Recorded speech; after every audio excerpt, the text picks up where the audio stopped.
So this poem narrates the legend of an old lady who angered Saint Peter because of her greed.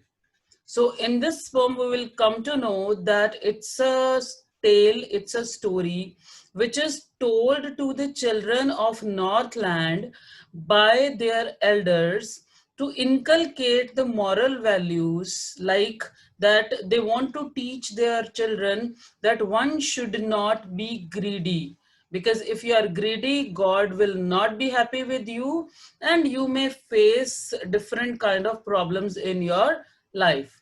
So let's read the poem. Away, away in the Northland, where the hours of the day are few and the nights are so long in winter that they cannot sleep them through. Now, you must have noticed that during winters, we do have long nights and days become small. So in Northland, where there is extreme cold, in that area, in that region, days in the during the day hours are very less because day is short, and nights are too long that they can't even sleep all the night long. Through means when it's from the beginning of some and opening until end. So through you have done in prepositions also, but in this meaning of through is that from beginning of night till end of life. So they were not able to sleep all the night completely because they are too long, where they harness the swift reindeer to the sledges when it snows. Means when there is snowfall, what do? They use reindeer as the animal which will help them in transporting the things or traveling from here and there.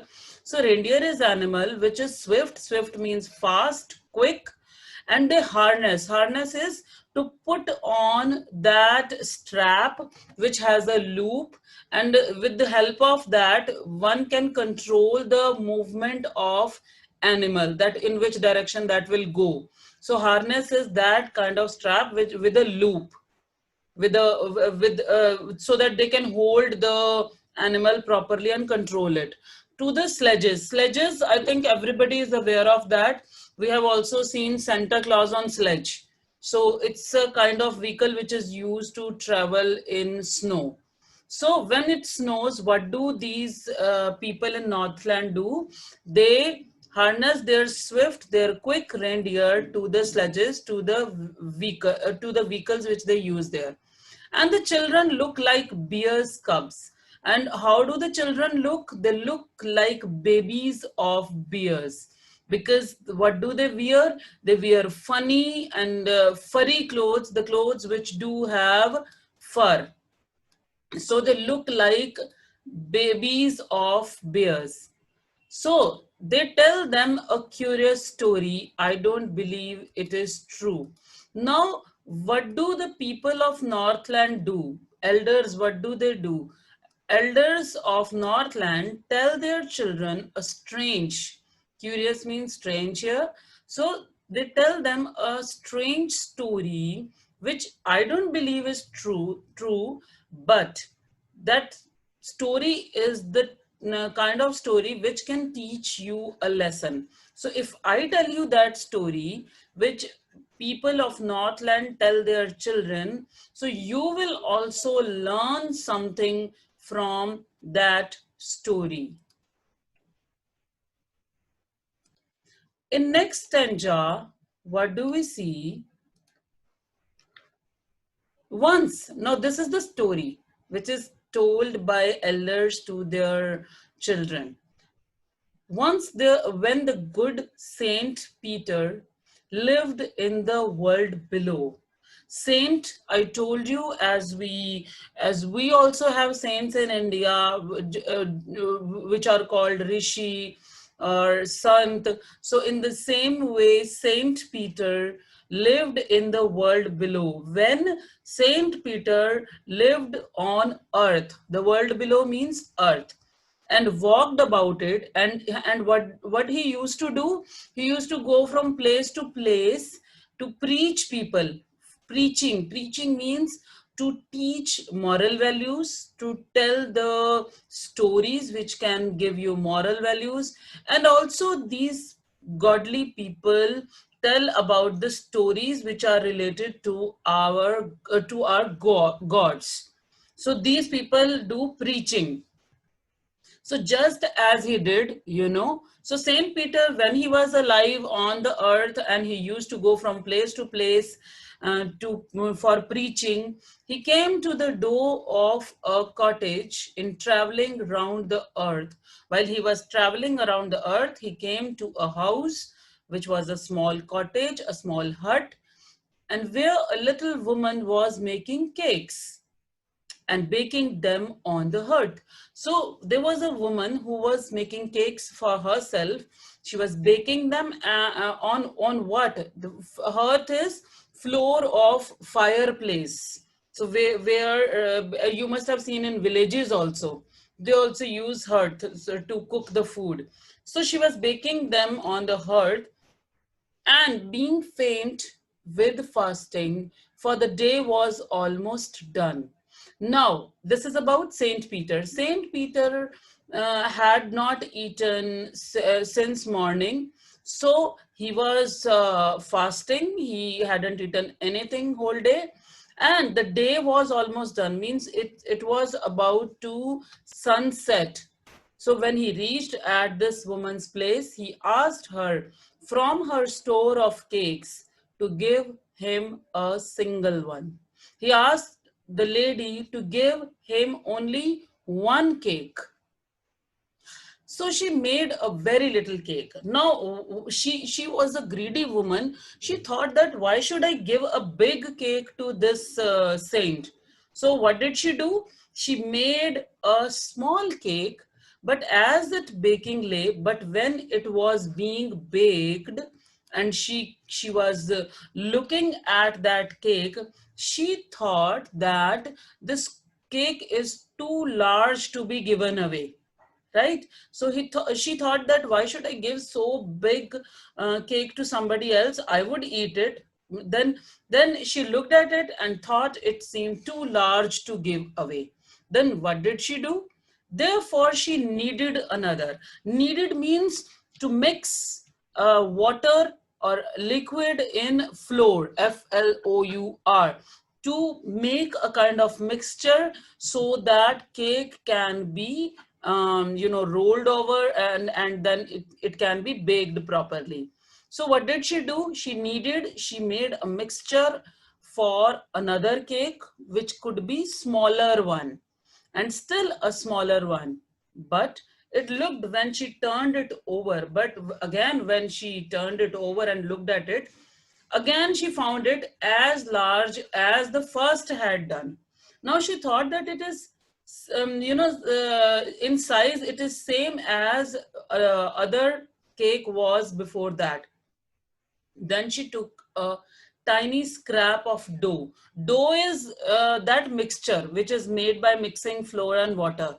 So what did she do? She took a tiny scrap, means she just took a scrap of it, had surface of it. She scraped the surface of it and rolled it flat and kept on rolling it, making it more flat, and baked it thin as a wafer. Now it became like a wafer.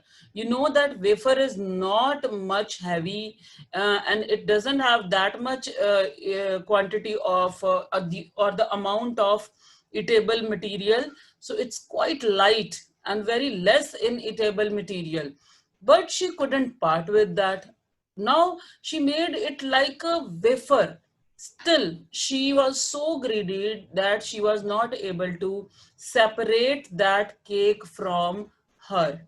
And now she's saying, for she said, my cakes that seem too small when I eat of them myself are yet too large to give away. So she put them on the shelf. Now she is, saying it to herself that when I make cakes for myself, then they are too small. But when I make it for somebody else, it becomes so large. So she put that last one cake, which she made thin like a wafer, she put that cake also with other cakes on the shelf. Now what happened? Then good Saint Peter grew angry. Now Saint became angry, for he was hungry and faint, because he was very hungry and about to faint. And surely such a woman was enough to provoke a saint. Provoke means to arise anger of somebody. So woman has done enough, means her whatever she was doing was enough to make the saint angry. Now saint was quite angry with her because she was behaving. So the saint was very angry with the behavior of the lady, as she was very greedy. She was not ready to part with even a small amount of eatable thing, that was cake, which she was having. And she was so mean, she couldn't share anything with anyone. So now, when the saint became angry, you must have heard that blessings or curse, which is given by saint, is believed to be, practically we all believe that that comes true, or whatever the saint says, that is the voice of God. So when saint became angry, obviously he will not give blessings to this lady, and he cursed her. And what did he say? And he said, "You are far too selfish to dwell in a human form." Means you are so selfish that you cannot live. Means you cannot dwell means live. So you cannot live. You are far too selfish. Means when you are given a human form, when you are given a human body, and you are having enough food, you are having shelter, you are having fire to keep yourself comfortable in so cold region, then it means you are given everything by God, and you are not ready to share anything with others. Then what kind of a human being you are? So that is the reason why the saint said that you are far too selfish, that you are too selfish to live in a human form, to live like a human being. You have, and you don't deserve to have both food and shelter.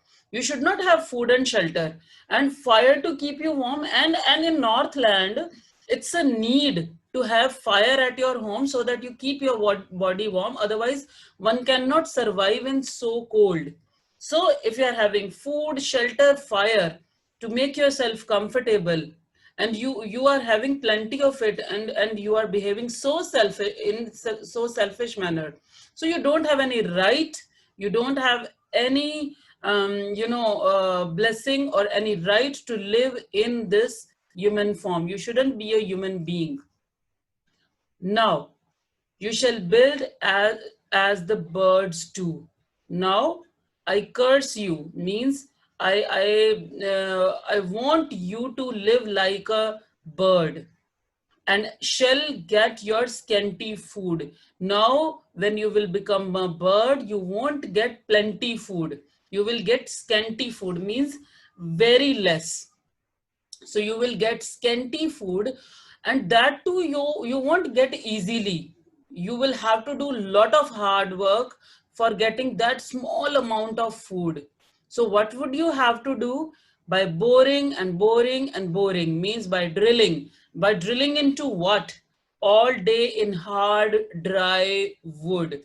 You will have to drill the hard dry wood all day long to get small amount of food. Then up she went through the chimney. When the saint completed his sentence, then what happened? Then the lady went through the chimney. Now suddenly it happened that she went through the chimney, and she didn't even get the chance to apologize. She didn't get the chance to say even a single word. She went through the chimney and came out of the top flew a woodpecker. Now she entered in the chimney as a woman, but when she came out of the chimney from other side on the top of the cottage, she was in the form of woodpecker, which is a bird, for she has changed to a bird. She had a scarlet cap on her head. When she was alive, when she was in the form of human being, she was wearing a scarlet cap. Scarlet is a color, like red and orange. If you mix it and it becomes very bright, a kind of red color which is very bright. She was wearing a scarlet cap when she was alive. So that is the same thing which she has even after becoming woodpecker. If you have seen a woodpecker, that is also having a kind of crown on his head that whose color is which has red color. So this is the only same thing, and that was left the same, but all the rest of her clothes were burned. All her clothes were burned because when she entered the chimney, everything was burned black as a coil in the flame. Now her clothes have become black like coil. And every country school boy has seen her in the wood where she lives in the trees till this very day, boring and boring for food. Now, in Northland, every schoolboy has seen that lady which has become a woodpecker in the forest, because like when they all these children have listened the story of this old lady, greedy lady. So whenever they move or they pass by the forest, they see whenever they see a woodpecker, they think that this is the same old lady which has turned into the woodpecker. And how she lives, according to those boys, how she lives there, where she lives in the trees, she still lives in the trees till this very day. Means till now she lives there, and she gets her food by boring and boring in the hard wood. So this poem tells us that being greedy can be very, of course it is not good for us, but before that other people also get hurt by our greediness.